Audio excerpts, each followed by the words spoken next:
Good morning, people kind. Welcome back to First, Second, Mick. Oh, man, I said it.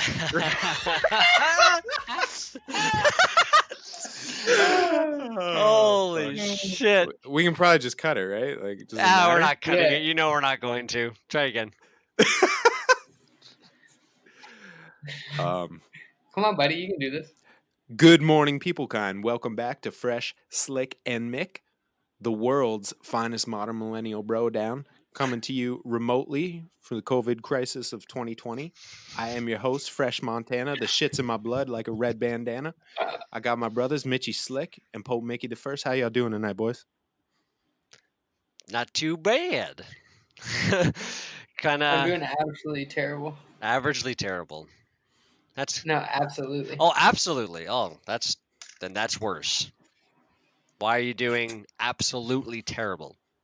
No, let's hear the good. Why are you doing good, Mickey? Oh. I hear good things. Mine was just more of a retail response. Oh, how are you today? I'm good. Oh, Okay, no, didn't we talk about that? We did. We sure did. Jesus Christ.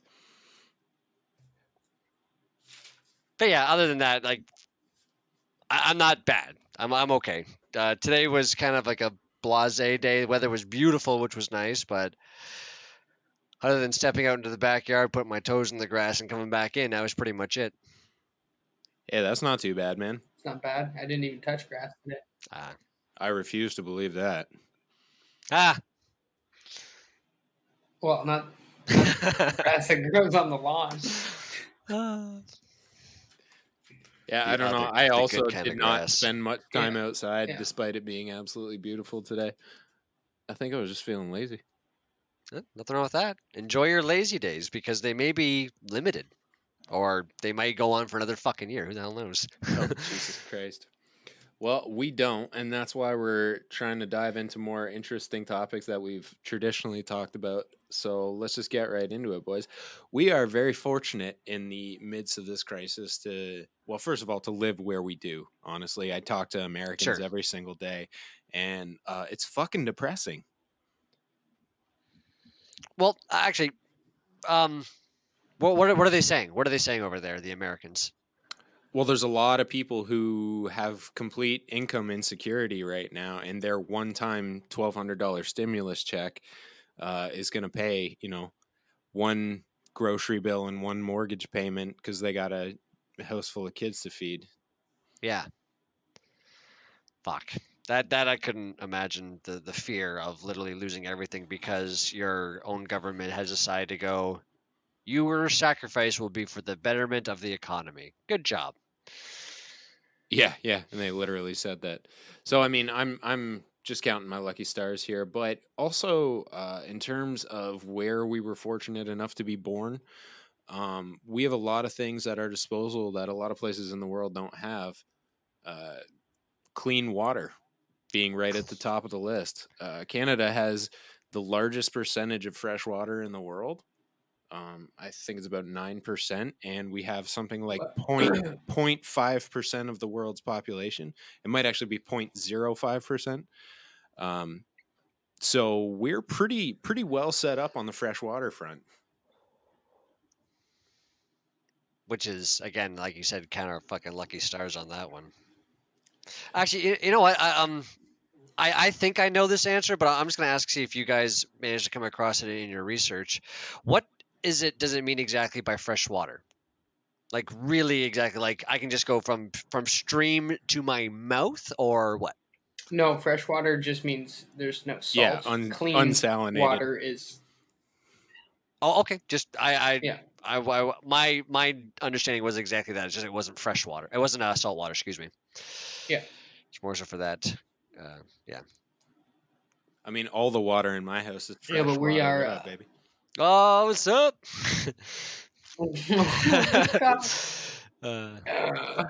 I'm going home. Oh, wait, you're at you are home. home. Suck it. I don't have a home. But you can still go wait in the car if you want. I'll go wait in my car. Fuck. No, we are extremely lucky to be where we are in regards to water. There's probably nowhere else on the planet that's surrounded by this much fresh water, really. So speaking No, you're speaking right. of elsewhere on the planet, did you know that the water on Earth is, or rather, some of the water on Earth is actually older than our sun? What? Yeah. How does that work? Yeah, I went down a weird road when I was doing my research today. So they measure it based on the hydrogen in the water, and there's one of the molecules has an extra electron, maybe. And so it's called heavy hydrogen. Okay. And anyway, it's a chemical thing. This is a chemists who measure this, but they date some of the water on Earth, and it actually dates older than the sun. And they figure that's from Huh. interstellar ice, and then once it got within proximity of our sun, obviously it like started smashing into planets and things like this. So this could also hold true for Europa, or even some of the ice that they found on Mars could well be older Okay, than that's the sun. interesting then. Yeah, Right. I thought That's that was crazy. fucking So it's wild like as hell. almost kind of like carbon dating. Yeah. Yeah, in It is wild. a way. It's hydrogen dating. That's exactly That what was it a is. Yeah. huge flat. Oh, okay. I was getting for more of a laugh, but Oh, yeah, I'll just laugh at myself. Yeah, That's probably pretty much the better only to thing you do got that. going for you. Yeah. Okay, but interesting facts aside, what do you guys know about water security? About water what? Security. Oh, I thought you were gonna go with water coldness. We don't have the right guest on for that. No, we need for that VIP who is a doctorate of water coldness. He can come on and tell us about that another time. Oh my god. Perfect. It's gonna be amazing. Fuck. But you know So- what? You know what? That first interesting fact about the water on our planet being older than the solar system, that fucking actually pertains to water coldness. So that would have fallen under his purvey. Oh, there you go. That's perfect then. All this shit is about water coldness, boys. What do you mean by water security? Well, water security is essentially What do you mean by water? Yeah. it's the reliable availability of safe water for drinking and a clean and healthy society. That's essentially what it means. Oh. Well, if you're looking for like legalities, I know very little. No. Okay, so not necessarily the legalities, but just in terms of what it is, really, I guess is what I'm asking. Okay. So where okay, now I'm just a little confused. Where did you want to go with that point? I'm just asking if you know what water security is. Well, I didn't, but then you explained it, so I'm like, oh, okay. Well, what? Like you asked me what it is, and then he answered his own question. Nothing, dude. It was just funny the way it all just came together. That's all. Fair enough. Water That's why I'm here. Absolutely. fresh. Yes. Say water. Describe water security again in that loose definition you gave us. It's the reliable availability of safe and clean drinking water for a healthy society, basically. Lack of scarcity, Right. Okay. so that if it's necessary for crops, right. As well as drinking water, that won't happen to people. So your society is not constantly on the brink of dying of drought. Okay. Is this a real thing or is this just like a definition? It's a definition, Like but online, it's a definition or- like this because it's relevant. And it's something I take it that they monitor quite often, just to see where we're at and what we need to do and what precautions and or steps we need to take to prevent having less and then having to deal with that fucking nightmare, I'm sure. Well, it's funny you say that, Mickey. So in 2010, the UN had a special council that declared water a human right. Okay.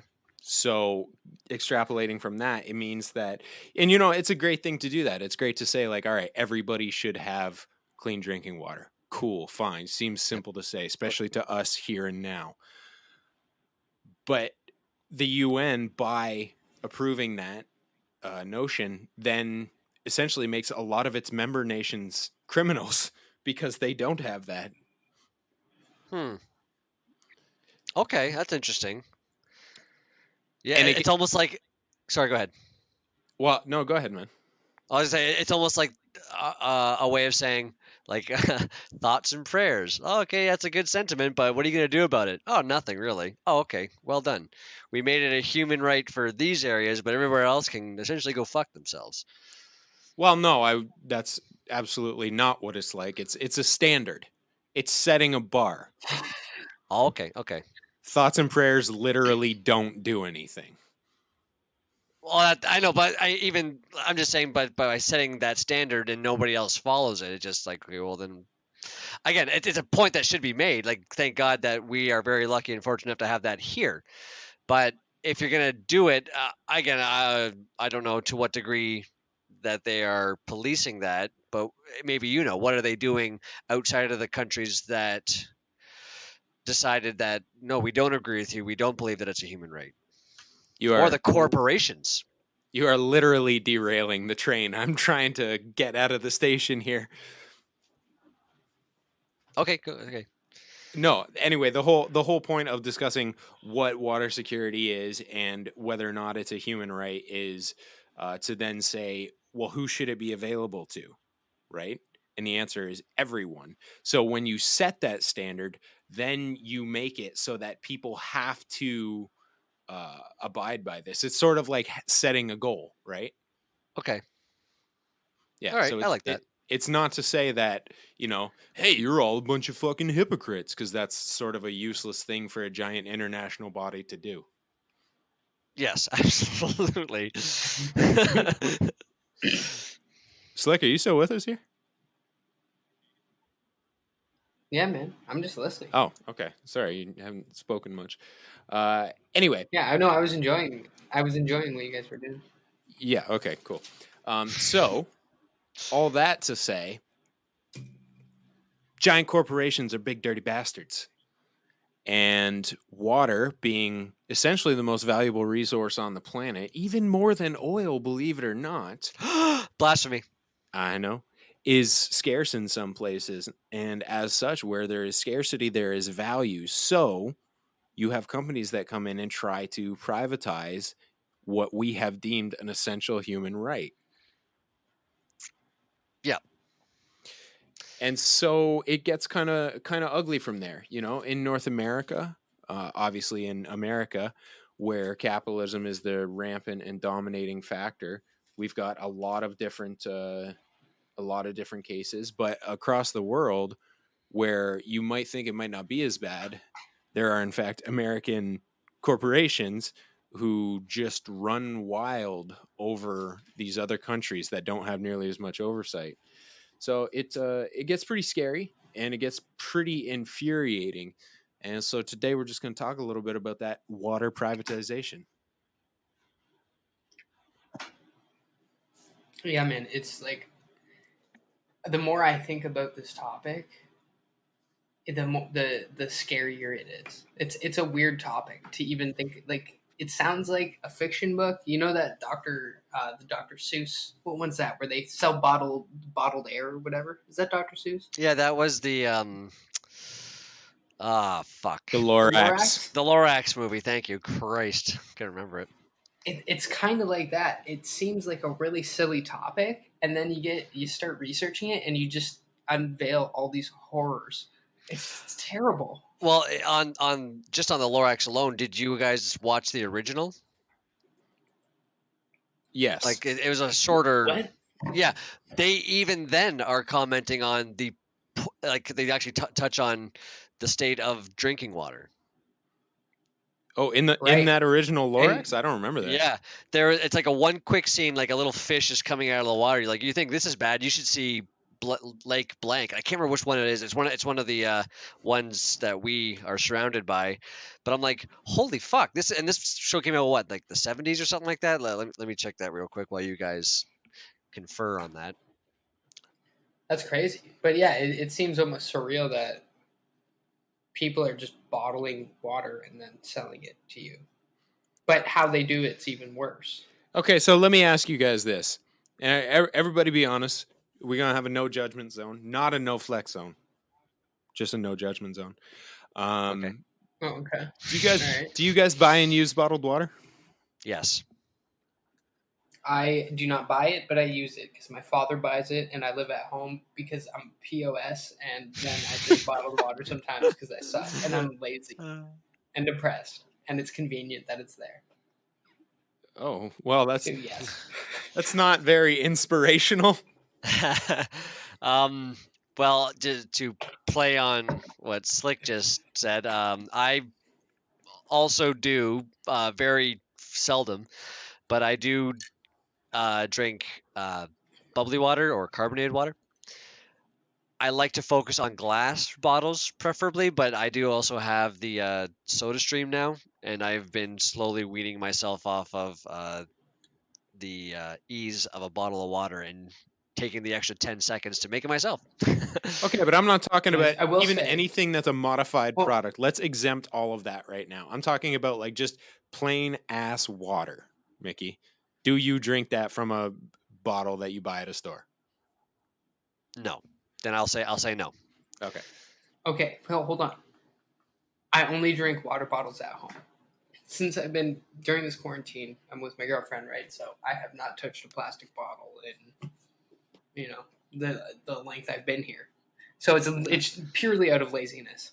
Okay, hold on. I just thought if I'm on the road, if I'm going up north somewhere, I may grab a bottle of water. But that's pretty much it. I don't do it any sort of like scheduled, oh, I'm out of my case of water's empty, gotta get a new one. That doesn't happen.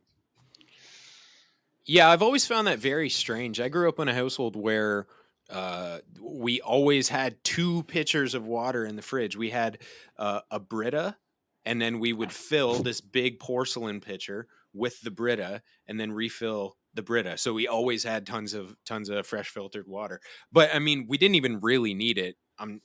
We didn't need the Brita. We could have just drank the fucking tap water. Yeah. Yeah, that's one of the biggest misconceptions is the tap water thing. Yeah, because tap water is Um, tested, and tap water has regulations on it, and bottled water does not. No, it doesn't. Um,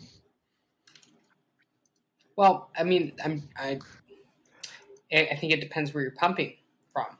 That's the thing. If you're pumping out of, well, no, I guess you're right. From what I've seen, I didn't really see anything about regulations. To be honest. I did, and I'm trying to look for it, and I think I lost it, but it was stateside. The FDA does have some pretty strict what is in the water regulations. Essentially, it's like point for every liter of water, they allow 0.6 to 1 parts per million of fluoride. That's Okay. Well, some yeah, of- but So they here- put the I'm pretty fluoride sure in. this is how they get around.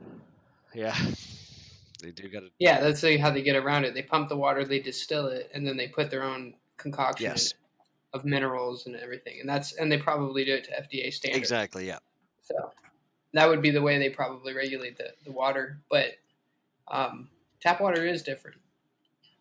Tap water is very different. You're right, and actually, And it's not at the same time. it is and it is. Yeah, you're right. But where was it? Oh, okay, here. So, how about this? What do you guys are aware of that they put in our water right now? Chlorine, fluoride, Yep. Magnesium. Okay, well, we are quite deficient in that as a population because of the way we farm and our food crop is garbage. But yes. Do they put magnesium in there? Oh, that I'm just kind of going off here on that. I actually, when you said chlorine, I kind of want even to stop there, because Slick, you asked me to do a little bit of research, particularly on the bottled water, but through it in it brought up when they started actually adding chlorine into the water. Right, and that was pretty long time ago, 1905. wasn't it? Yeah. Yeah. Wow. Oh. And the reason was apparently there was typhoid. There's a typhoid epidemic in the water system, so they added chlorine to kill it, to kill all those kind of waterborne, actually particularly waterborne typhoid and other waterborne bacteria that can Illnesses, cause right? exactly, yeah. Yeah, because they had a huge outbreak So of sickness, and it was all waterborne. Yeah. Anyway, yeah. So I want to Okay. talk about that sort of thing for a second, real quick, because I've done some digging into the history of just public water systems in general, Mhm. and obviously everybody knows about ancient Roman aqueducts, but aqueducts were around even before ancient Rome, because the Romans, much like the Americans, never made anything, and there's lots of different Yeah. civilizations around the world that clearly put a heavy stress on their access to fresh, clean water. So that's very interesting. But then you get into London in the Middle Ages, and no one knows why everyone is always sick and dying. And we didn't have a germ theory of disease. We didn't understand anything about microbes. And even when they solved this problem, they still didn't know how they had actually solved it. It's just one guy realized that, oh, I think it has something to do with the water because people are essentially drinking shit water. So we don't do that anymore. But uh, but there's a play back and forth over time of these sort of like benevolent crazies who actually had private control of water once upon a time, and I'm going back quite a ways here, Sure. like hundreds of years, who were doing things that the governments were not. And then once government control sort of took over public utilities, then the private sector was an impediment, and sort of like we were talking about, that rampant capitalism, then Yeah. they were something that you had to be aware of in terms of your water supply. Well, and that was part of when through the reading was what is some of the issues with privatization of water, and right off the bat it was loss of control, loss of public input, and loss of transparency. And that's a fucking terrifying thing when there's a lack of transparency. Look, we just look at just anything. Name one structure that is involves people and a lack of transparency. You already go, okay, what are you doing? Why Well, are you being so transparent and what have you? what were those three things again, Mickey? Loss of control, loss of public input, and loss of transparency. If water were to be privatized. Right. So you essentially So undemocratize a public resource. You take something that has been here since the dawn of human time, Hmm. and then you say, no, this one company owns it and it's not for everybody anymore. Because that's what you're doing. When you put a price tag on it, you're saying it's not for everyone. Yeah, exactly. Also, a big part of the issue that they kind of would foresee, or even more so just through examples of it happening throughout the world and in the past, um, the issue with privatization is, of course, they focus on profit. They want to get the best bang for their buck, and that means usually cutting corners. So hey, yeah, I just want to. So just because we didn't mention this before you get into that, because those are some really good points. There's two types of privatization of water. okay, Right? We're talking about coming in and taking control of public water or municipal water and bottled water. Those are two separate ways to privatize water. Okay. Right. I just wanted to be clear because I realized we were jumping back and forth. So we're talking. Good point. Now you're talking about coming in, a utility company coming in and taking over public yeah, water. Right? that's more so what I was kind of Yeah. focusing on. Yes, so we can focus on that. Okay, first. and then from though I when I was reading it and writing my notes down, privatization focuses on profit, and I thought, so just to one degree or another, I'm like, I guess the public a public system doesn't, like, I know, because there's always there's money involved. There has to be money involved, but I guess when you look at it on a public scale, it's just the taxes pay for that infrastructure. That's it, and we'll move on from there, right? I don't know. Obviously I do not have any degree in when it comes to the economics of public water.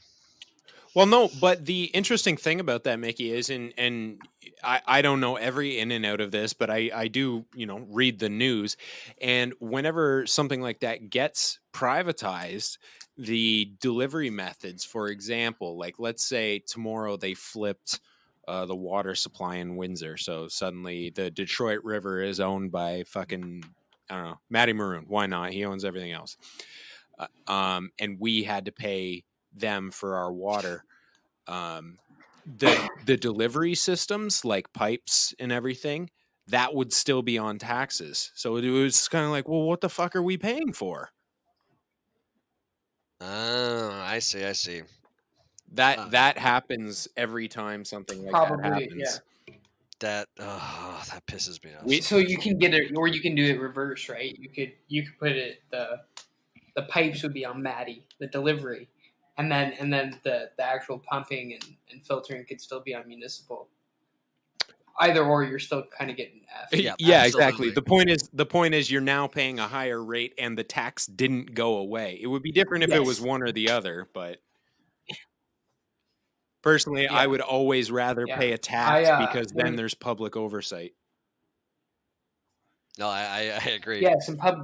Yes, public oversight is super important, and because I came up with a couple points as to why privatization of public water is bad as well. And one of them, actually, two of them were kind of very interesting. There's cherry picking services. So instead of like providing the service to all of the municipality at a fair rate, right? So no matter if it's a low income neighborhood or a high income neighborhood, you're still getting the same quality of service for your water, repairs or delivery, anything. But when it's privatized, there tends to be more like companies, private companies will team up with private investors for service, and they'll treat different areas better. So higher income areas better than lower income areas because they know that these people will pay their bill on time. They know they don't want any problems because they don't want that cash flow to stop. You know what I mean? Well, that's the whole principle behind throttling with the internet and net neutrality and everything like that. Like essentially, if everybody on this block pays the same delivery fee, everybody on this block should get the same internet. But then they want to have like a tiered system or whatever, and we kind of do. It's sort of like that, but what telecom companies want is far, far worse. You'd essentially, yeah, everybody gets internet, but everybody gets dog shit internet. And then to get any kind of usable speed, the prices just creep, Yeah, of course, right? And then the second one was it kind of ties into with cherry picking the services because it also contributes to like urban sprawl. So instead of like having smart growth in a city, where like the municipality owns the water and can grow its city the way it wants to. So if it wants to build up, it can build up. Whereas if the water's private, again, the private utility company tends to go to private investors, and urban sprawl happens, and service goes to the suburbs. It grows outward, causing massive environmental destruction. So because of overdevelopment or because of the negligence and the third one was inner city. Both. So you want things to go out, and that forces people to then leave your core, kind of just like Windsor. And then you kind of just have this shell of a core of big buildings, and you have shitty bars, and some good spots still. Like it's not all terrible, but and all these people buy these $500,000-$600,000 house in the suburb. But yeah, that's essentially what it just contributes to urban sprawl. Like we don't have anything going up; it's all going out, and it's just taking farm fields away, and it's taking they demo wetlands and just anything just to build. But I mean, as far as I know, we don't have private water here. No, we do not. Public. You are absolutely correct. Ours is public. Right. We only have hydro. Hydro is privatized, correct? Yeah, and even that's fairly recent. Hydro was a completely public utility, but everyone's favorite non-liberal, Kathleen Wynne, sold it off to pay a short-term debt and completely lost the public's access Yeah. to control of their own utilities. What a great idea that was. Yeah, that is one of the. Honestly, that was during when I put politics out of my mind for a long time, and I read all that today for the first time ever. Yeah. Like I sat down and read and understood what happened, and I was just like, "What the fuck?" Yeah, she was pretty cool. She was a good thing to happen to this fucking province. Oh man, yeah. Anyway, One of the many things she made better. Yep, just one of the many. But so that's like, I think in North America, privatization of public water works or water systems. I mean, I'm not sure. I didn't find too many like case studies other than one in Texas, and it shot up like the rates once they went to privatization. That they went up 154%. They were paying 154% more on their water bill, and that just comes. And then you get lack of service, like Mickey said, all those things, loss of transparency, and it just becomes another corporation, another Netflix bill you're paying. You have no fucking control. You have no idea what's going on, and people are just making so much money off of you because you need water to live. Yeah, and you just keep paying it because you're like, well, I don't know. Yeah, that's. Yeah, well, I don't know exactly, but that's kind of, I don't know, because I did read in 2019 Trudeau was talking about sections of water being privatized, or at least like a public-private share. Yeah, so the public-private share is a fucking nightmare because it's essentially just private. Because private entities always, big companies, they got lawyers. And the public's got, what, us? It's got Fresh Slick and Mick to defend your rights. Sorry, guys, we're trying, but we can't do everything here. Yeah. Well, we're shit. That's a big problem. Shit. Not a bit. Well, one of the problems with the open free market is we will do our stuff with essentially us not telling the government not telling them what to do and how to do it outside of keeping us safe and healthy. Unless I've totally missed the point there. Yes and no, buddy. You're on track there, but the thing is, and you know this from a legal perspective, is that corporations as private entities, sort of like what you were saying before, man, they don't have to disclose anything to the public unless they're fucking subpoenaed. But there's no rule for them. Whereas, again, public utilities, they have to tell us what's going on. So no matter how horrible it is, at least we could fucking know. But in the States, it's a little bit different. Although this is where we on the Great Lakes system kind of eat shit because, if there's an international boundary in the middle of the lake, well, it sucks to be Canada. Yeah. So there are, I think it's like companies in Chicago and I want to say fucking Minneapolis or something. Anyway, places that do draw off the Great Lakes, and they're giving out these permits to Nestle and shit to draw millions and millions and millions of gallons of water a day to sell as bottled water to the populations of these places where they already have fresh water. Yeah. Well, yeah. So, sorry, Mick. I was just going to be specific just for everyone who is actually interested in how much. It was $200 a year paid to the state of Michigan for Nestle to pump more than 130 million gallons of water. Hold the fuck on. Say that $200 a year? A year. Nestle pays $200 a year to the state of Michigan to pump more than 130 million gallons of water. Now, that's coming from an article from 2 years ago, but I don't imagine anything's changed. So, to the hold on. Where before to we move save to costs, Nestle pumping, they moved an entire city of people onto old lead-saturated pipes, thereby causing a national epidemic of poisoning. They get $200 a year, split amongst them. Yeah. Okay.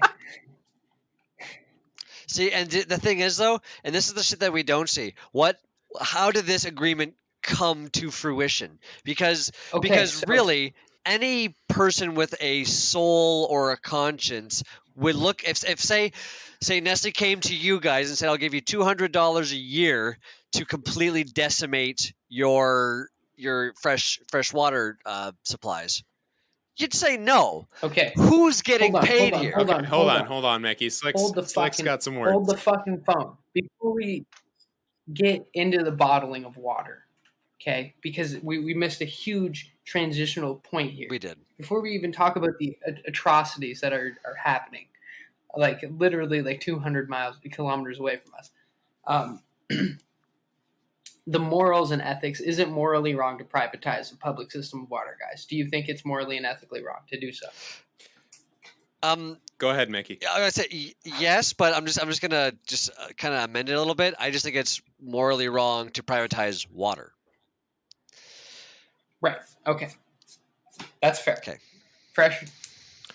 It's a joke. Like it makes me laugh. Like to look at people who go into a store, especially here. Like it's different other places. You know, it's different if you're at a fucking en route going somewhere and you forgot your water bottle at home, whatever. You know, that's fine. But to walk into a store in Windsor, Ontario, and buy a bottle of water off a shelf, like I laugh at you. Are you? Oh, I was gonna say some words I shouldn't say. That is the dumbest fucking shit in the world. Yeah. And you have just you've literally surrendered a right that is as natural as breathing. Literally, as natural as breathing to what? To Nestle, to Coke? What? Why? I don't get it. It's the dumbest shit in the world. If we pay taxes for infrastructure, for delivery and safety, that is something I am 1,000% behind. But to grant a permit to a giant corporation to siphon off millions of gallons of a public, and when I say public, I don't even mean just locally, I mean the world, a public resource, so that they can make profit on it, that's fucked. That's criminal. That's the worst shit I've ever heard in my life. Yeah. Okay. So we all agree that it's morally and ethically wrong to privatize water. Yes. Yeah, you could say that. Okay, hands down, I agree with everything you guys have said. And now then we go to Mickey's point of Nestle paying $200. Was it $200? $200. Say that ridiculous fact. $200 a year to the state of Michigan to pump more than 130 million gallons of water. Okay, now why do you think that works? There's the transition. Where's the missing piece? Why if people have access to water, why do they go out and buy 2 cases of Nestle water every Saturday at fucking Zehrs? Why do they do that? Why does my dad go out and buy water? Just go for your dad like that? Well, how? Yeah, I'm going for my fucking dad because you know why? I've told Well, how about this? So in the early 2000s, how old were you guys? I was, I think, 10 to 11. Well, you just gave a decade, so I wasn't the same one age. Okay, no, so let's say 2000 to 2001. We'll just go with that. Okay. So what happened was war began. Bottled water companies actually started playing into consumer fears of contaminated tap water. Okay? Right. So during that time, I'm just going to make a very broad claim here that we were not very in tune with that sort of thing at the time. Why would we be? We were forced to go to fucking school. So, unfortunately, actually, Fresh brought him up earlier. Brita is one of the more notable ones to bring up in this. One of their slogans, quote, "Tap and toilet water come from the same source. Don't you deserve better?" End quote. Right. Okay, but let's hold on. I don't want to get into Brita because Brita.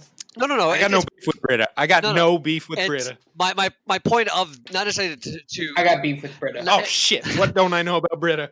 Hold on. My point wasn't to point out how bad Brita is. My point was to say, like, because this is the kind of nonsense that was being fed to the general public during that time. So our parents are being told your tap water is not safe. So they freaked out, and now it's almost just kind of become, oh, I know my tap water is not that bad, but this is better because I know it's better because it's this, that, and the next thing, and it's in a Because bottle, and blah blah blah. Also, right, okay, so convenience.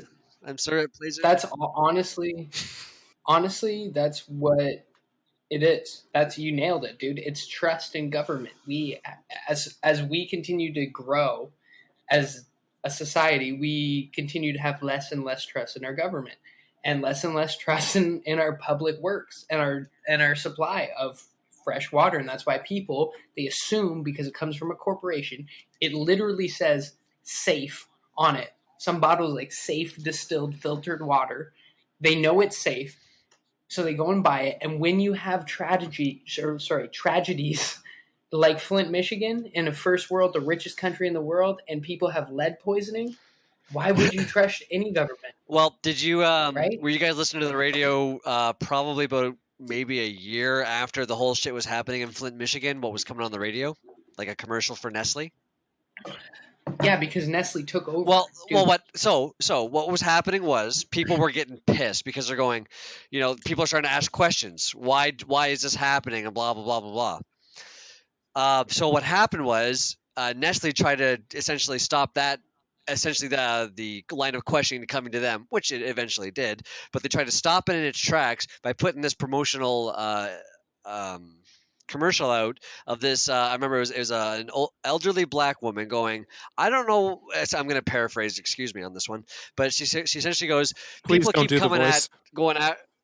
I'm not going to, but people keep coming after or going after Nestle because this, that, and the next thing. But when Flint was in a time of crisis, who came with all these free cases of water? Bitch, that's your water! That's your water that they came with. You deserve that water to be fresh and clean from your fucking taps. And the fact that you think that they're doing you a favor by going out of their way to give you back your water. Oh Yeah, my God. They are donating Listen, what you formerly got for free anyway. Good job. It was. but okay. So in the case of Flint, you guys got to understand that Flint used to pump, I believe, from Huron, or no, Lake Michigan. Okay. Huron and Lake Michigan or Lake it was Huron? I Huron can't remember. and the Detroit River. Right. Thank you. Huron and the Detroit River. Then they went to the Flint River to save money. And apparently, like, that's what kind of started fucking it up. And they had lead. I don't really know. It's kind of confusing It wasn't how that no, actually it wasn't happened. the river slick. It was the pipes. So they had done this before. These pipes were already existing. But they didn't use corrosion inhibitors. So the pipes just fucking broke down because they were old as hell anyway. And the lead got into everything. But didn't the river have something to do with how hard the water was or something? That maybe I don't know. that was I thought beyond it had my something scope. to do with that. Anyway, yeah, all right. Okay, so like my point was that happens in the United States of America, and Mickey's right. Then Nestle comes in as the heroes and donating bottle of water. Like, what are you going to do? Bathe in that water? Bathe in the bottles of water? Like, you get 2 cases? I don't know how that solves a problem. It just puts a Band-Aid on it, but that's exactly it. Nestle came in and gave a bunch of free water away that was already free or whatever to begin Yeah. with, and then. But by doing that, they build mistrust in their government, which then it just sends more people right to Nestle. Mhm. Look, your government's not coming in to take care of you, but Nestle's here. Buy more water. Buy water from us. We got you. It's safe. Your government, you know what I mean? So it's that line that people don't trust their government to give them necessities of life, and that's sad. That's really fucking sad. That is sad, and I want to take a second And to pontificate on the incredible nature of the United States of America, where you can have, rampant, massive, crazy, throbbing patriotism, such as they do. America, we all know the fucking joke. But nobody trusts any of the things that represent America. Like what? Yeah. Like the government. Like the fucking police, take your pick. Like even industry, everybody knows industry's got fucking problems too. Like all of the things that are supposed to be the symbols of what America is Even the fucking eagle. The eagle's a dirty bird. Benjamin Franklin wanted it to be the fucking turkey. You know what I'm saying? All of the things that are supposed to be the symbols of what America is are mistrusted by Americans who are, for some reason, proud to be American. I don't get it, man. Well, that's again that's patriotism, right? It's a blind following of your country because you're proud to be lucky enough to be born in a country that allows you to believe that you have certain freedoms, rights, and stuff like that. Did you guys ever watch the TV show The Newsroom? Yes, No, actually, okay. very, very good. And I take it you know exactly where I'm going with this point.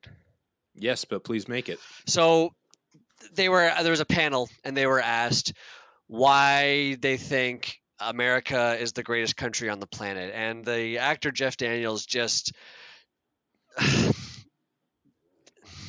Oh, I watched yeah, that. Yes, yeah. I watched So that. like at first he doesn't want to answer it. He's like, because like one person's like, oh, the ability to vote, and then the other guy was like, oh, freedom, huh, plain simple, but. And then they said they go to Jeff Daniels' character, and he's like, yeah, I agree with him, freedom, I guess, because he just didn't want to give his true answer, and then he finally does, but just flat out. One of the parts that really stuck out to me, particularly though from it, was he goes, um, I miss, or I'm going to paraphrase this, of course, but he talks about an America that didn't bang its chest. And that really struck a chord with me because holy crap, is that a fucking nationalistic, patriotic mentality of the Americans today? Look how American I am, pounding my chest. All my problems are solved. No, man. Like, so, and he talks about like how they're way behind in education, and then he kind of breaks it down with the math, sciences, and English and shit like that. And again, that's all, very relevant. But again, the part of like the chest pounding and being, instead of being like a beacon of betterment for the future and shit like that of an America that was, way before probably our parents' time, our grandparents maybe were probably a part of that. But anyways, just that part really struck a chord with me, and it seems like that part of patriotism is dead. The modesty. But that's very good. That's actually a really good way of doing it. Yeah. Yeah, I could have summed that entire rant up in about 2 words, or 1 word: modesty. Modesty, be modest. But it was a rant that needed to be drawn out. It needed to be said in so many words, so its effects were that much more. Yeah, and we all know. I mean, like Fresh said, every single thing. America is a walking hypocrisy at best. So it's a fucking cartoon. Yes. Show. Like it's a joke right now, Yeah. especially right now. And we could go into that all day, and I'm not going to. But especially with the water, I mean, it's like you have a country with one of the rarest ecosystems in the world, the Florida Everglades. Yep. And it has been absolutely decimated by the sugar industry just because they make money. And it's all about money, and they don't care about anything else. And how important these pockets are to maintain that, because if you don't have a healthy economy with your I don't know, your services, like your water and your heat and electricity and everything like that, it's all going to just go downhill. And you best make sure that it's clean and it's being replenished constantly, and that the nature of the water is being taken care of. I mean, that's a whole other thing. But it seems like everybody just wants to like skip all of those steps and just get the cheapest product for the most profit, right? Well, that's capitalism. Yeah. And then when they lose all their money in a giant pandemic, they cry and bitch about it. So they get money from the government. So that's socialist capitalism for you, buddy. Well, it's not just capitalism. At that point, I think it's more so, hey, remember that time I gave you $1 billion for this, that, and the next thing? Yeah, time to pay up. Oh, okay. So hold on. Speaking on capitalism, public waterworks, we haven't even touched, honestly, dude, on the most evil part of this. It's evil enough that they have privatized and made a market for a human right, pretty much. Like a human necessity to life, not even a human right. Like you need water to continue living. They do this in developing countries. Like Fresh said earlier, American companies just ravage developing countries for their fresh water, underground supplies, rivers, whatever it may be. Uh, and it's absolutely like if you watch some of these documentaries, I watched what inspired me to do this talk was Rotten on Netflix. I watched the water episode, and it was almost like stomach turning. You know what I mean? Like you just don't even want to admit that that's real because you come from Windsor, surrounded by water, and then you see how some of these people live and the extreme lengths they go to just get water. It's insane. That's what I mean It's when I say absolutely cartoonish, insane. man. It's like you try and imagine a level of evil that a human can actually be part of, and it doesn't seem possible. And I mean, maybe that's a little bit naive, but you want to think that even the worst of people have some kind of a standard somewhere, like let's humanize Thanos a little bit here. But it's just like, no, there's just Well, complete yeah, disregard for human life. Yeah. Complete. but they come out with these, media things where they come off like they care and they're doing good things. And Mickey, bringing it back to your previous point now about when you said who wants these companies in their communities paying that low money and pumping all that water and ruining blah blah blah. This is why people do it, because companies like Nestle give promises and they give infrastructure that maybe your city doesn't have, because you have to remember municipalities are like companies, right? Well, So what Nestle did for Michigan, hold on, what Nestle apparently did for that town of Michigan was build obviously new roads to support its factory, its bottling plant, all that. So it built new infrastructure. It built new ball diamonds, built new parks. It donated money to a bunch of local things. So it makes it look like they're doing good things when really they're just committing evil. yeah. Yeah, and that's why politicians are like, yeah, that's great. All these incentives for Nestle to come in and pump us dry. Yeah. The only thing I wanted just to make an amendment on is when you said like the cities and whatnot, or like they're like a corporation. They are. They are, in fact. Yes. Like Yeah, I'm just okay. looking at it right now, cityofwindsor.ca. If you have information on fraud, waste, abuse, or neglect of people or property involving the corporation of the city of Windsor. Yeah, it's a corporation. Everything is a corporation. Yeah, but also It's that ridiculous. word isn't always a bad thing. It's a public corporation with public oversight. But No, I the know. issue is when you, for me, it's when you are incorporated, you are a separate entity. So people who make bad decisions on behalf of the corporation of the city of Windsor are not held liable. The city of Windsor will be held. So like essentially, think of back when Sum 41 came to Windsor. Remember that they got and we were sued because essentially we didn't pay them enough, and rightly so. But What? who okayed that? Was it the What? You didn't pay What? some 41 full $20? No. So they came. Apparently, they were promised A and were not given A, and they sued the city of Windsor. But here's the thing: so we paid for that. Our tax dollars paid for that because the city of Windsor is a corporation, is a separate entity from the decision makers of the city. So the person who decided to underpay the band walked away with no issues. Maybe he got fired. Maybe he got suspended. I don't know. But the fact of the matter is, the city of Windsor paid for it. The city of Windsor was taken to court because it is considered a corporation and therefore a separate entity. And that's what I have a problem with. Okay, you could have made that Yeah, into that's such true. an insanely good point, but instead you talked about Sum 41. It was just the easiest example that I could pull to. But that's a small thing. That is a very small thing that happened. But worse things can happen now because we're incorporated. Okay. That's all I'm saying on that part. Yeah, I think Slick had points to make, so I would like to hear Fair those. enough. Sorry. What was I talking about? I don't know. About companies coming with money to a state, city, or whatever, and going, "We want to do this, so here's some Okay. money." Right. So you have American or North American companies setting up shop in North America, and pumping water.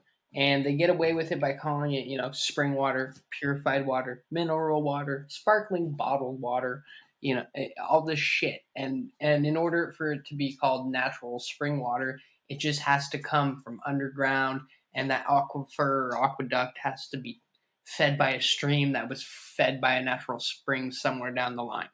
You know what I mean? So they're You playing could fast just and bore loose into the with the ground into an definitions, is what you're aquifer. saying. Yes. Yeah, pretty much.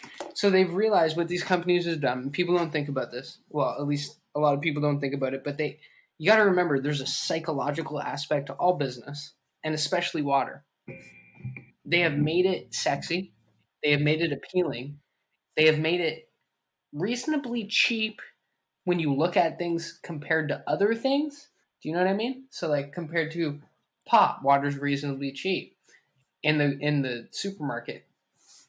But really, it's not. Like, it's how much is a case of water? $2.14, something like that. Some stupid $3 for 24 bottles of water.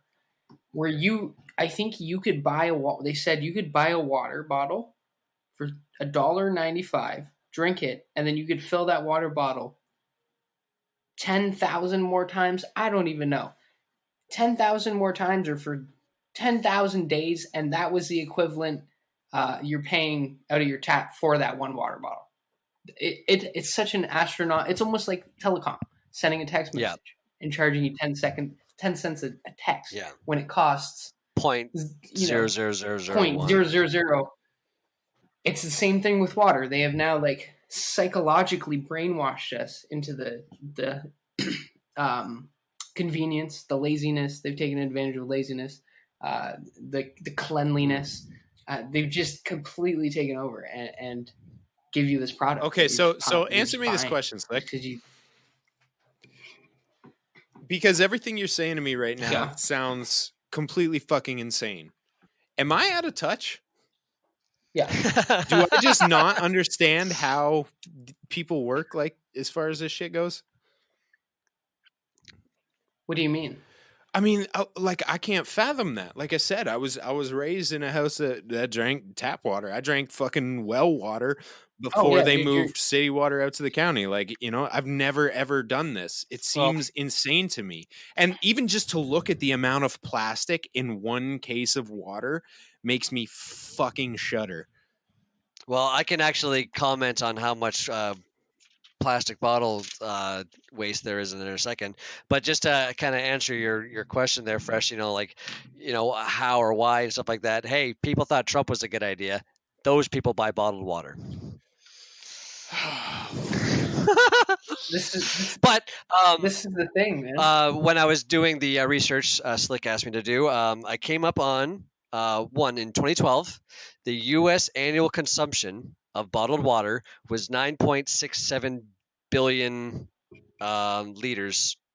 9.67 gallons. So anyways, 9.67 billion gallons of water. So I translated that to milliliters because I don't deal in gallons. And it was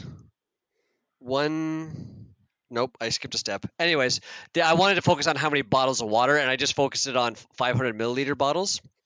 It equated to 257,100,500 milliliter bottles of water, each of which weigh 9.86 grams. So altogether, it was 12 billion whatever grams, which broken down is 12,432 tons of plastic. That was just in 2012. That was 1 year. And that's, again, focusing only on 500 milliliter bottles of water. And that was only in America? Yep. Wow. I want to cry.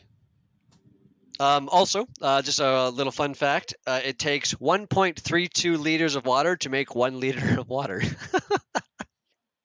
See, yeah, it actually takes more. That was another very thing interested in that math. Well, honestly, it was actually pretty simple. The extra 0.32 liters is for production, treatment, bottling, and maintenance. like essentially what runs a Yeah. factory. It's nothing spectacular. It honestly it makes sense. And then on that, actually, if Fresh, you're not totally pleased with that answer, I draw your attention to a something called virtual water. Okay, so Well, virtual, it sounds like Slick will be interested in this. and he may be. So virtual water is the hidden flow of water if food or other commodities are traded from one place to another. So an example. Roughly, it takes 1,340 cubic meters of water to produce 1 metric ton of wheat. So, if one country imports that 1 ton of wheat, that country technically saves 1,340 cubic meters of its own water. So, when you're making something, or if you're importing something instead of making it, essentially you're saving virtual water because you're not using your own water to produce, because everything, like you said, it is the most important resource on this planet. It is literally used in every aspect. Because I remember, Fresh, you and I had an in-depth conversation about the production of meat and beef and stuff like that, and how much water it takes to make beef. Well, yeah, how much water does a human consume in a lifetime? That's part of the equation that we all need to be aware of now. Virtual water. Okay. Yeah, I thought it was when I first saw it, I was like, "Fuck! What kind of government conspiracy nonsense is this?" I was like, "Oh no, it's really helpful. That's actually a really good thing." So, I yeah, thought it was going to be like what we're all drinking in like 50 years. Like, did you get your virtual water today? yeah. Fuck. Oh, I thought it was going to be like the water in the StarCraft maps that we play. Ooh, yes. Ah, there Can't you wait go. for some of that later. Yeah. Yeah, so honestly, dude, this is such a huge topic with so many. What I came across was like I thought when we discussed this to do this topic, I'm like, oh yeah, there can't be that much. There's like 3 water like there's lack of competition, but it's so like evil and loophole-ish, and just like people hate it, and yet some people support it, and somehow it's still going on. That there's so much information on water, like consumption of water. Yep. That it was so hard to find a route without just talking about one thing for an hour. Do you know what I mean? Oh, Absolutely, fuck. man. And that's the thing with all of these. This is what I was trying to say the other day.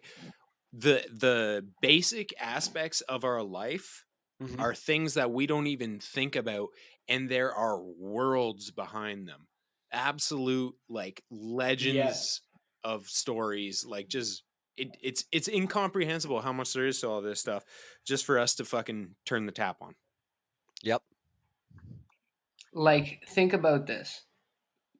We're drinking or we're pissing in completely potable water where people across the globe would walk, 20 miles there and 20 miles back every day just to scoop water from a river.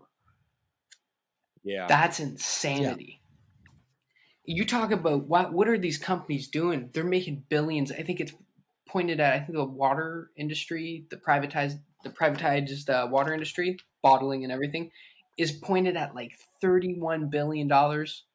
It's huge. It's absolutely huge. The money they make off Actually, this. the bottled water market is where in 2019 What's it was worth 200 billion.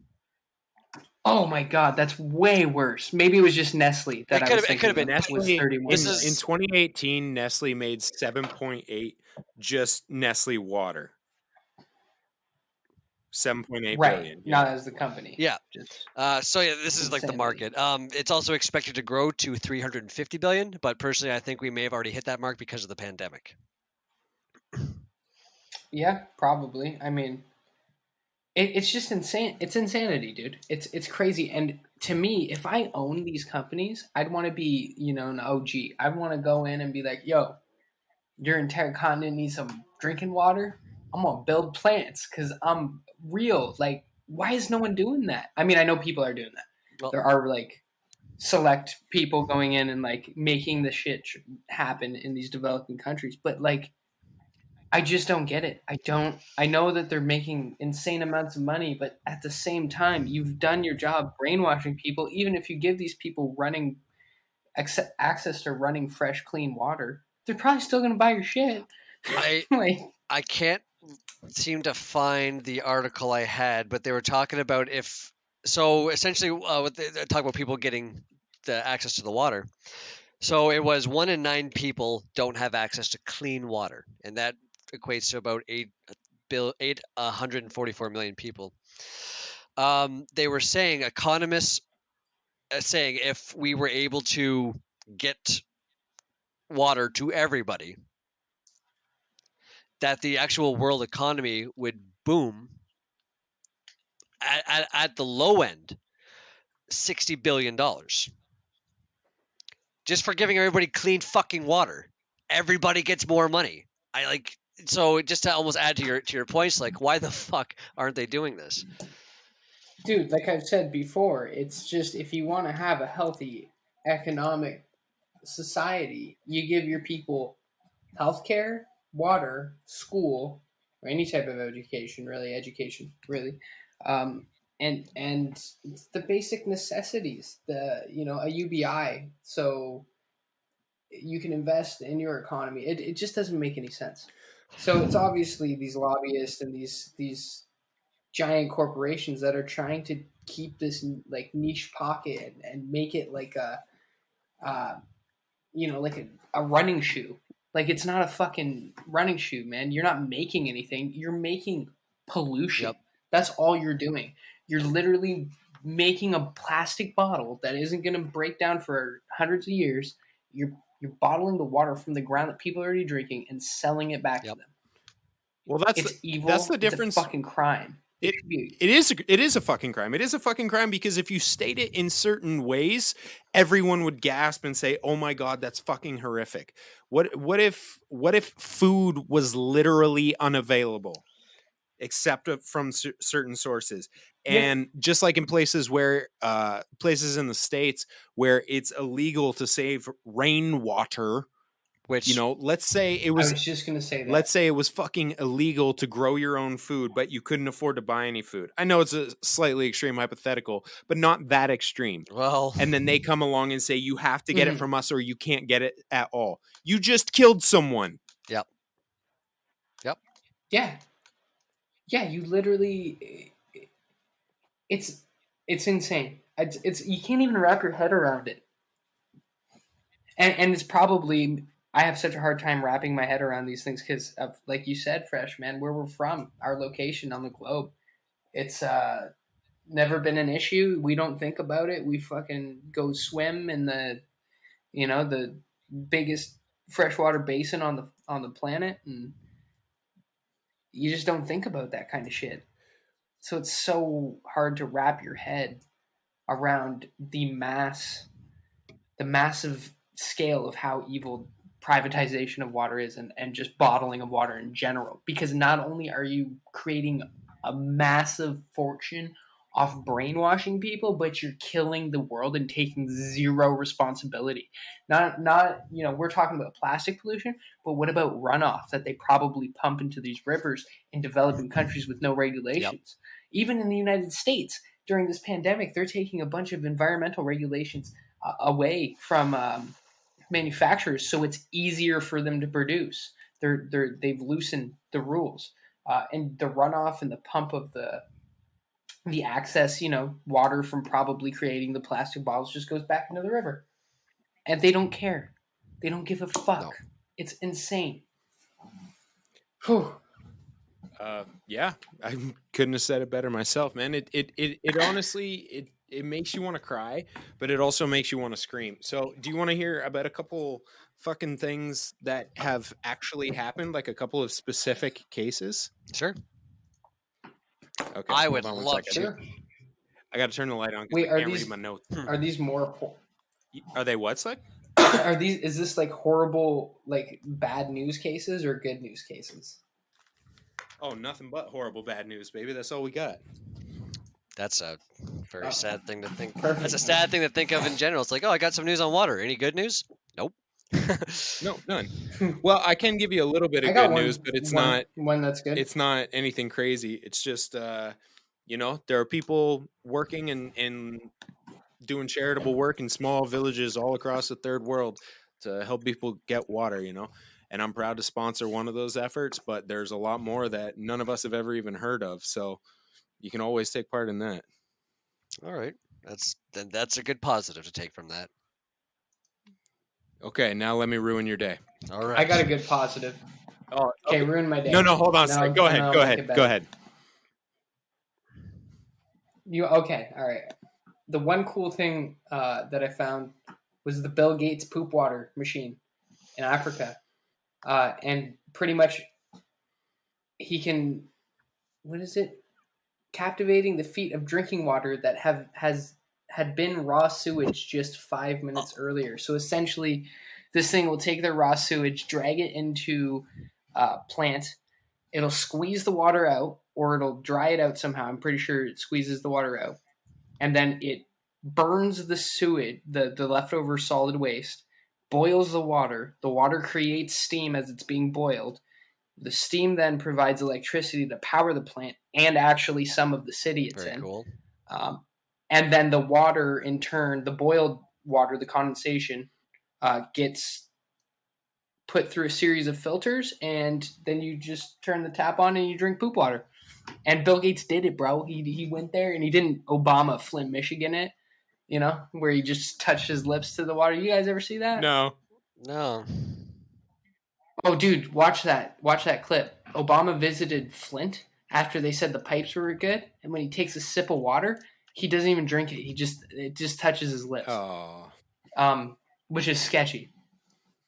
But Bill Gates actually, out of this poop water machine, he takes he just chugs the water, man. He's a G. No, Bill Gates So is I a thought G. that was That's super why cool. I get Like- so mad about everybody. Have y'all seen these coronavirus fucking conspiracy theories going around? Wait. Yep. Yeah. About Bill Gates? Oh yeah. All this shit like Bill Gates. Yep, I have. Mickey, you are breathing insanely heavy into your mic, buddy. That's. It's kind of I'm turning me sorry. on. My bad. I don't hate it, but Well, I just don't know if that's what you want out there. No, we'll cut it later. Sorry.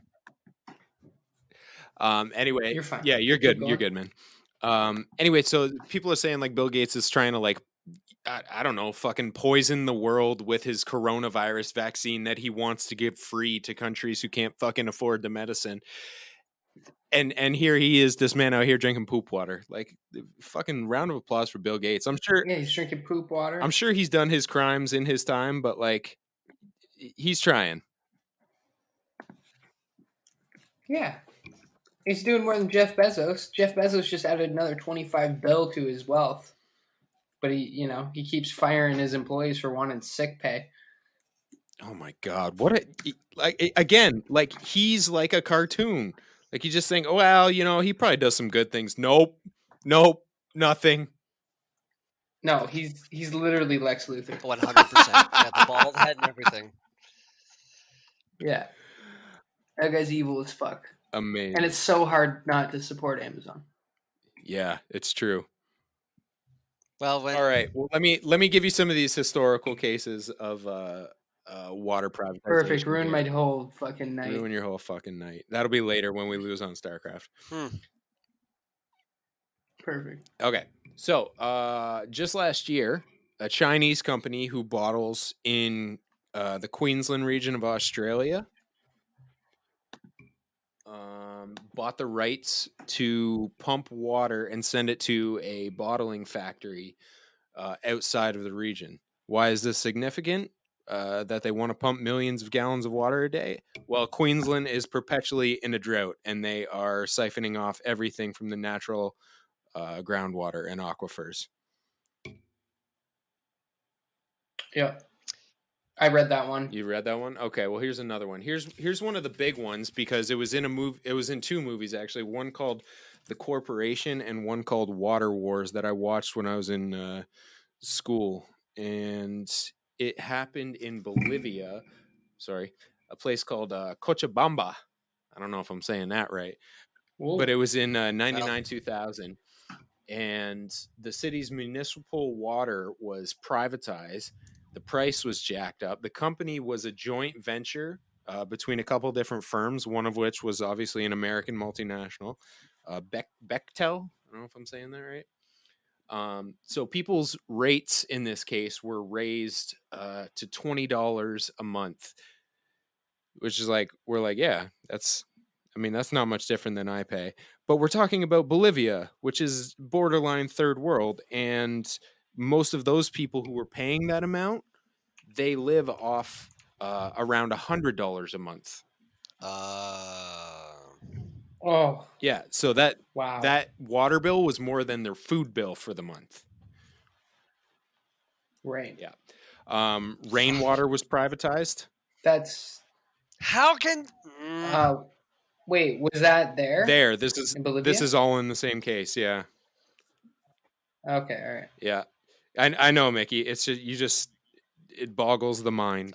I'm just keep going.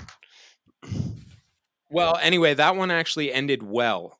There were massive protests. Good. Because the people of Bolivia have sack. So they threw down. Yeah. There were some very, very violent riots. A couple people died, actually, killed by the government, of course, who was defending. This is what I don't understand. The government who was defending the private corporations. Yeah, right there is corruption in open air, right? Like that's it. That's it. Yeah. Once you start, if you're a government defending private corporations, that is corruption. You're supposed to defending corporations against Simple. the public's interests. Very, yeah. Yes, sorry, I should have been clear. And I mean, we can talk about that in North America as well. Everybody remember the Keystone Pipeline, the Dakota Sioux lands. Yeah, I mean, pretty much anything. We could just talk about that with anything in North America, like Donald Trump. Just his very existence, is that? Just the state of U.S. politics. It's all just lobbyists. It's all just sickening. They don't care. And like you said, that was a fucking American nationalist company or whatever you said, an American super corporation, probably. Yeah, exactly. No, it's horrifying, man. I'm not even going to read any more of these because you get the fucking idea. Places in Africa have been exceptionally terribly hit because there's a lot less exposure there. Like, let's be honest, people don't care. So some of the news that comes out of there it doesn't even make the news. So I've heard stories, and I'm not going to go into crazy detail because I don't want to get sued, but of certain companies like literally promoting intertribal war because they knew that once the bodies had been stacked, there wouldn't be anyone living on this land, and then they could just go in and pump. Fuck, they did that in the second Ace Ventura, for fuck's sakes. What? The second Ace Ventura movie, that's exactly what the second Ace Ventura movie? Wasn't it for guano? Jim Carrey? It was for guano, but the thing was they couldn't do anything because the two tribes were on the land. He literally let them kill each other, tried to let them kill each other so they could just walk in like, oh, there's nobody there. It's our land then. Oh my god. Oh yeah, so sometimes the media movie industry lets us see into the corruption of the world. Well, this is kind of how I've always said it, man. Like, ultimately, it boils down to rich white old dudes, and they have a certain view on how they think the world should be, and they have done a pretty good job in the last 100 years just feeding North American society complete horseshit through media and everything, and making you believe that a certain type of way is the right type of way to live, and you must do this and pay that and be this and be that in order to have a successful life and live the dream, which is all just a fucking... It's all bullshit. It's all just, like I said, a giant hypocrisy. Yep. It's crazy, man. But... yeah, it's pretty terrible, buddy. So, like we have to be as like before we wrap this up or anything. Mhm. I just because this was a very bouncy episode because of how much information there actually is about this crime, really. But as residents of just any municipality, it's important that you know what's going on in your water system, honestly. And when I say that, I don't necessarily mean. I mean, you should know what's in your tap water that you're drinking. Like, look at what they're putting. I'm pretty sure they have to. That's transparent, right? Like, if they're putting fluoride in, they have to tell. You probably go to the City of Windsor website and see exactly what's in the water supply. But every citizen should be like monitoring it and just being like up to date with their utilities. What's being done with them? You know, once you hear that word privatization, just be like, should I look into that before I just say, yeah, that sounds like a good idea. And if there is something, if someone's making a move on it, make your voice heard. That's like the first and foremost. Once they get you on the essentials, they pretty much run the entire show. Like, once corporations start privatizing water regularly and like God fresh, the food thing scares me because that might happen one day. Well, I mean, there's already some terrible cases. They kind of highlighted them on Food Inc., where Monsanto would go into fields where that farmer didn't actually use their seeds, but because of seed drift, which just happens normally through the wind and shit like this, that farmer would have Monsanto seeds, but they hadn't paid for them, right? Which has never been a crime in all of human history because pollination and shit is natural. Shit moves around on this fucking planet. Yeah. But but then they were suing these fucking farmers out of every cent they have, including their land and their livelihood, because of what has heretofore been a natural phenomenon, you know? So think about just that principle. And that happened right in front of the public in the late 90s and early 2000s. Yeah, that's an absolute insanity. And that, I don't know the ins and outs of this, but along with the food thing, the veggies we get from the supermarket, don't they use a specific seed where is if you plant them, like I'm talking about major retailers, you know, the big guys, if you plant them, nothing grows. Like they're dormant seeds. No, I hadn't heard that. No, can't remember what's that called. That is not true. Isn't that a thing? That is a thing. That is a thing, and it's something that they do for some things. But by and large, at least here, that's not what happens to us. I have grown shit from like, say, tomatoes that I bought at the store before. Right. That's what I thought. I've just heard that off, you know, the internet and shit. So I've never actually, honestly, all the seeds I've ever grown are from package for some reason. I don't know why I haven't just kept some.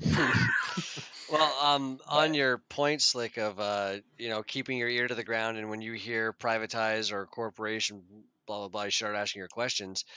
I can again draw your attention to another movie where a particular gentleman was trying to take over the world, and his number two said, "There is no world anymore. There's only corporations." Ooh. Was that an Austin Powers reference? Was that number two? Yes, it was.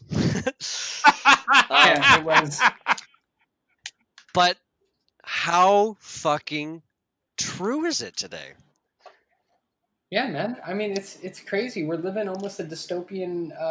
Well, hey, again, I want to hold on. I want to walk that back because I don't think that's completely true, and I think we're too quick to claim that. It's good to see the signs of that sort of thing and be alarmed by it, but just think of how we started this off, of how lucky we are, and we should be grateful. But what that means is not that we should freak out and, you know, like stab the government when something comes up. It means we should fucking stand up and defend it, because that's what democracy actually is. For sure. But I want to bring your attention to this point again. The city of Windsor is a corporation. It's happened. We're done. We can't, as far as I'm concerned, No, maybe in Mickey, our shut the lifetime, fuck up. there No, is no shut the reversing it. living fuck up, because Sure. there is standing up for human rights, and that's the whole point. That's why. Fresh. What? A democracy is only a democracy if both sides play fair. Remember that, though. No, I don't agree with that either, man, because the whole Really? yeah, man, because we weren't I'm going to use extreme examples here, but when we go to war, we don't play by democratic rules against the enemy. You do what is necessary and what is metered and what is reasonable, but if we're talking about within our own local processes, yeah, democracy has power there. See, though, but my point is that it's not just at the local levels, at the municipal level. As far as I'm concerned, it's all the way at the fucking top. Canada is a fucking corporation. Canada makes decisions within its best interest, not its people's best interest, monetarily speaking. Okay, so what's even the point Listen, of we can watching the news for the word privatization if everything's just all over and done with anyway? Oh, I was saying that why did we even do this episode? Well, I was saying there was no point. Is to accept the fact that here we are in this unfortunate fate that we have been born into a corporation and we are now its employees, whether we like Did it or you not. and Slick do like man. a fucking body switch Alright. thing? Because that sounded like a Slick point. No, it's something I've always kind of held kind of close to the chest on. It's more so because like it's one of those things that when I used to go down that rabbit hole, it would literally just ruin my calm into the effects of like again, it'd probably entice more drinking of the time. But now it's just something I just go I literally can't do anything about it anymore. I have been bought and sold 3 times over in my fucking lifetime, and I'm sure it's going to happen again, and it's totally not up to me.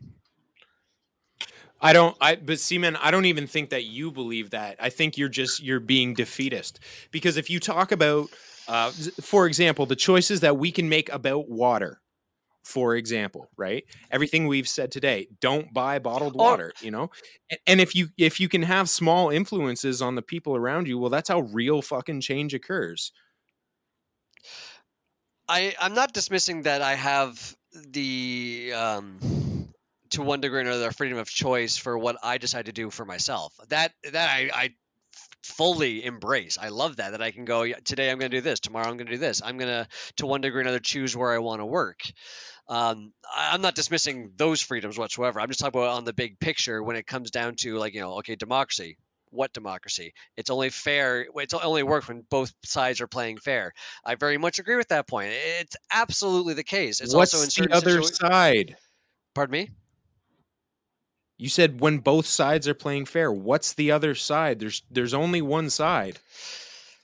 I think he's talking. No, I think he's talking democracy. I think what he's talking about is a government versus people, right? Yeah, that like what I like in 2016 when Hillary Clinton got the popular vote, but Donald Trump got the electoral. So it's not a real democracy because not both sides. One part of the ever expanding puzzle that keeps having more pieces, or them just taken away completely. It's how do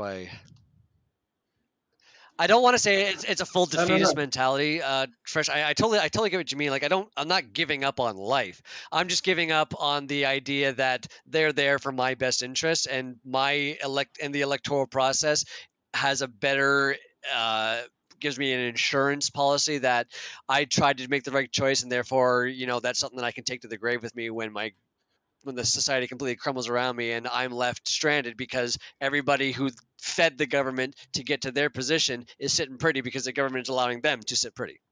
Well, then you're part of the problem. Because this is what is available to us in the democratic process, is to do something about it. If you don't like the choices for voting, we'll go out and fucking say something. Oh, I do openly, constantly. Listen. I think what we're talking about is two different things.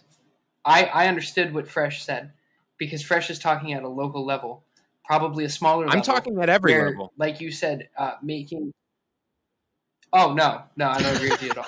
That doesn't. It don't matter. Like at a federal level, at a national level, even at a provincial or state level or whatever, democracy is only if two sides play fair. Here's how At I know that's municipal wrong, level, Slick. you might get In a little bit more Bolivia, movement. when they had an international pact against them, they got that privatization reversed. And Right, that but was it took Bolivia. people That wasn't dying. fucking Canada. People Well, yeah, dying no, I know that. because they don't like what the government is doing is not democracy. That's what I'm saying. That's not a democracy. That's people dying because people tried to take away or charge them for a basic necessity of life. If you got to die for something to change in your country, it's not a true democracy. It is, in my eyes. But that doesn't mean No. you should give up. I'm not saying give up. I'm just saying it's only fair. It might be slightly, tilted the heavier hand. The government might always have that heavier hammer, but if no one stands up, then yeah, you're a defeatist. Obviously, it just might not be a fair fight. Is what I'm saying. I'm not ultimately saying that they're going to win every time. The government's not going to win every time, but it might just take a lot of your time, a lot of your money, a lot of your life energy just sucked out of you. But it's a good thing to do. I totally agree with you, Fresh. You got to stand up. Yeah, man, there are people out there doing like some really incredible work. Like I've talked a lot, and I will talk a lot about waterfirst.ngo that goes in and educates First Nations on what water safety and security actually mean. And they're a project that I think people should give their money to because they are an NGO, a non-government organization, and they don't make money doing that. Right. And I honestly, on a personal thing, I want to hear more about that. I want you to link me or explain this organization. Show me the way. Yeah, absolutely. And I mean, I really wanted to get into water insecurity in Canada because where we have it is not locally, obviously, but we've got some serious problems with Indigenous populations. Places like Grassy Narrows, where there's a historical record of 10, oh, what the fuck is it? 10 million tons of chemicals, or 10 tons of chemicals from the Dryden Chemical Company being dumped into freshwater supplies, and the only people who were being hurt were Redskins, so nobody gave a fuck. Holy fuck! And that When was that? Oh, that's going back a ways, but that is still not resolved. Like that's public knowledge. There's oh boy, how do you say it? Wet'suwet'en in You gotta watch BC with the pipeline yeah. going on right now. There's the Amjanong Reserve in Sarnia. Again, industrial pollution that has severely damaged the genetic makeup Yeah. of people living there. Like it's fucking horrifying shit. And this is modern day Canada. Yeah, dude. It's crazy. You got to watch the documentary on Netflix. There's something in the water. Okay. It's focused on Nova Scotia, but like a lot of that. Yeah, check it out. I'll talk to you more about that later, but it's good. But yeah, man, it's insane. It's insane that even in Canada, this shit is still happening. Like it's almost gut wrenching because you want to make a difference, but like let's be real, we don't have millions of dollars. We can't just go in there and storm in there and be like, "Fuck you." Well, no, but that's not really how it works either, right? I mean, what I think is important is to go back to where we started with this whole thing. Water was declared a human right. Water was declared a human right in 2010. Wow.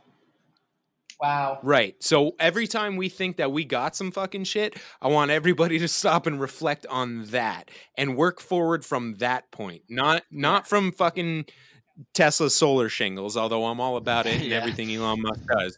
But like let's start there.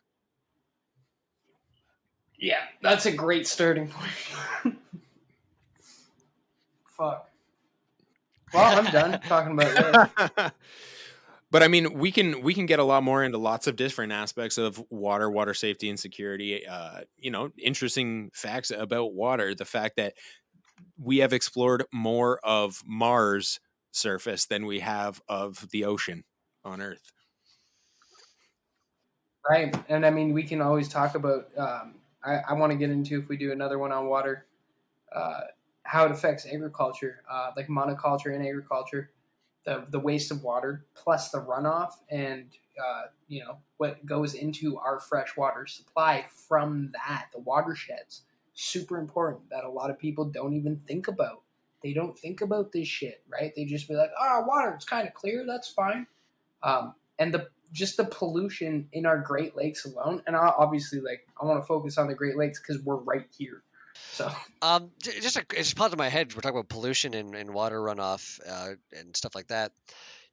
Through your guys' research, did you see anything or come across anything about acid rain? no, but I've heard of that. I have See, heard of I that remember before. it when I was a kid being such a fucking prevalent issue. And I was just wondering, and because like I unfortunately didn't come across any of it in my quick research, and I emphasize quick, but holy fuck! I'm actually after this gonna actually look into seeing if it is still a problem in certain areas at all, or maybe it's just like I'm having a Mandela effect and it never was a problem. Yeah, I'd like to know if that ever was a problem. I have no idea. I Anyway, remember hearing about that as a kid, but I also the watched The Simpsons a lot. So same.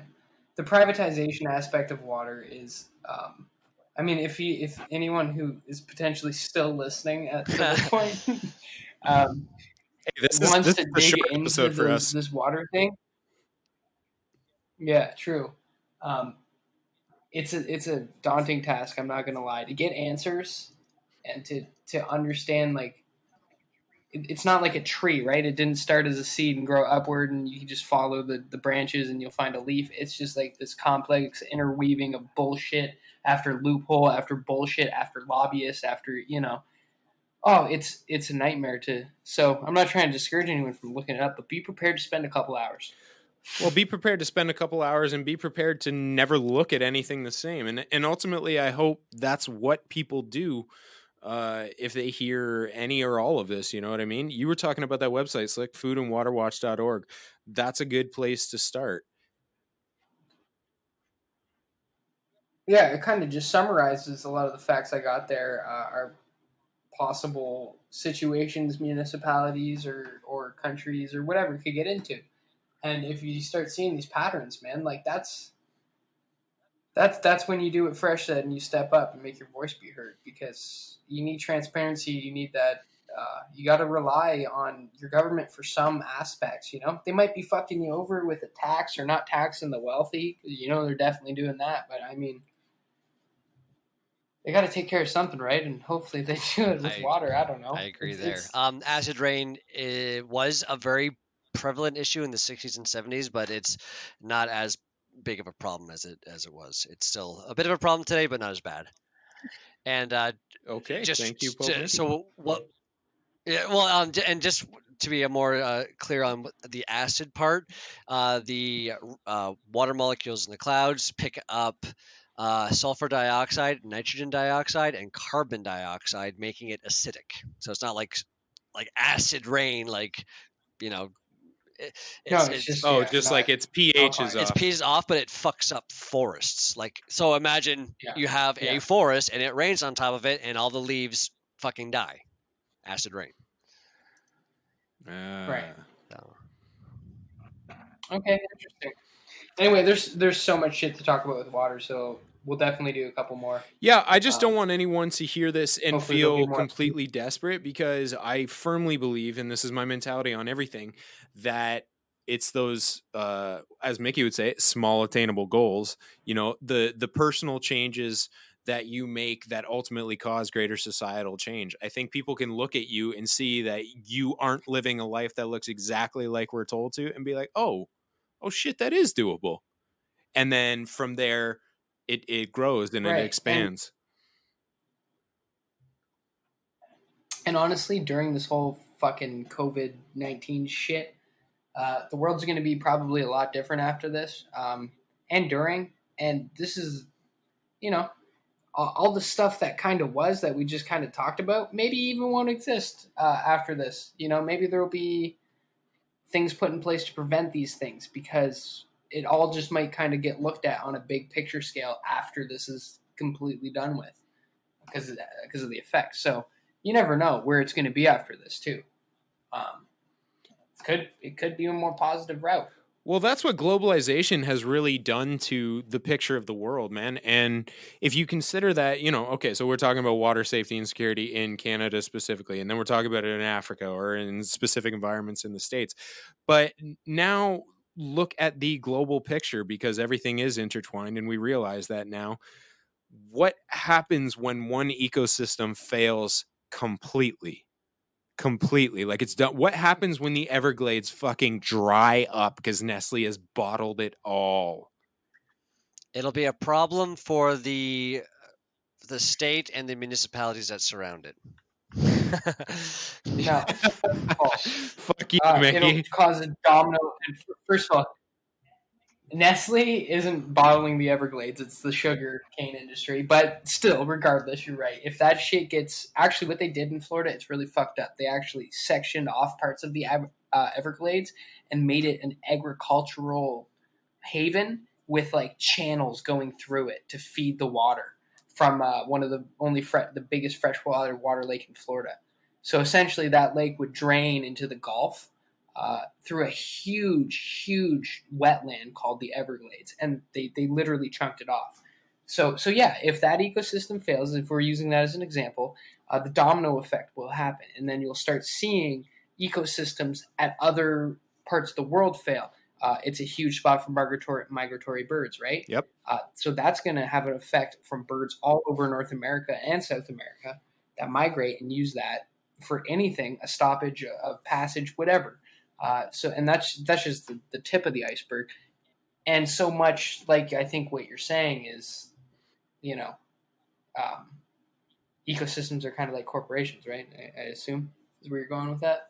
I mean, not really. Wait, not corporations. What were we talking about? I got off on a tangent because then I thought about the Everglades and got real mad. Yeah, no doubt, man, no doubt. Maybe it's not the Everglades, but there are freshwater springs that Nestle is pumping out of in Florida. So anyway, same deal. But there are ecosystems that are being decimated by water privatization or other kinds of agriculture that doesn't have any respect for the world around it. And those sorts of things can ultimately have bigger effects. But that's my point. So just as those horrific things can have much larger effects than anybody doing them would ever imagine, so too can small changes have positive effects. And I firmly believe that we can change the mentality of society to the point where these sorts of values are intrinsic. But again, water was only made a human right in 2010, so we got to go from there. Probably a ways of teaching to go. We got a ways to go. That's fresh. That's where I was going with the domino effect thing. Sorry. Okay, no. I mean, I knew I had something there with the Everglades. So like the Everglades are like a corporation, man. Yeah, man. No, that's not what I meant. I meant what you just said about the flip side of positive things having a domino effect as well. But yeah. Anyway. Okay. Well, that was anyway. I got to stop talking about this. Yeah. Yeah, no doubt. Any final thoughts, boys? Slick, you go ahead, bud. Final thoughts. Drink lots of water if you can. It's good for you. Do some research in water. Like, it's a very interesting topic on every aspect of it. Like, people love water, they don't even know it. It's crazy. And fuck, don't buy Nestle. Fuck Nestle. Fuck Coke. Fuck Pepsi. Fuck Aquafina. Fuck Dasani. Fuck natural spring water. Fuck plastic. And fuck the whole industry. That's my final thought. Yeah. All right. Mickey, you got anything, bud? I guess mostly the big takeaway is if you're curious, just jump down that rabbit hole. Don't go too much into the conspiracy theories. Be wary of those, but inform yourself. The world is happening around you, and as much as I did bitch earlier about, there's no hope in sight. If you're informed, you're at least prepared. And Ooh, I like that. one of my favorite sayings is "luck is for the unprepared." But really Oh, look at what's happening in the world around you, so you can understand and understand for yourself that your impact, your carbon footprint, if you want to call it that, can be reduced. You can do better for yourself and the world around you. there you go. That's the fucking Mickey I know and love. Now we talking, baby. It comes and goes. Sometimes I get pretty melodramatic and depressed. Oh my god! All Most right. of the time, yeah. Final thought. My final thoughts are, oh my goodness, don't take for granted any of the things around you, especially the simple things, because there's probably a very long story behind all of them. You know, make small positive changes, because that's what's ultimately going to affect the world on a grand scale. And as always, be happy with yourself, because no one else is going to fucking do it for you. Blech!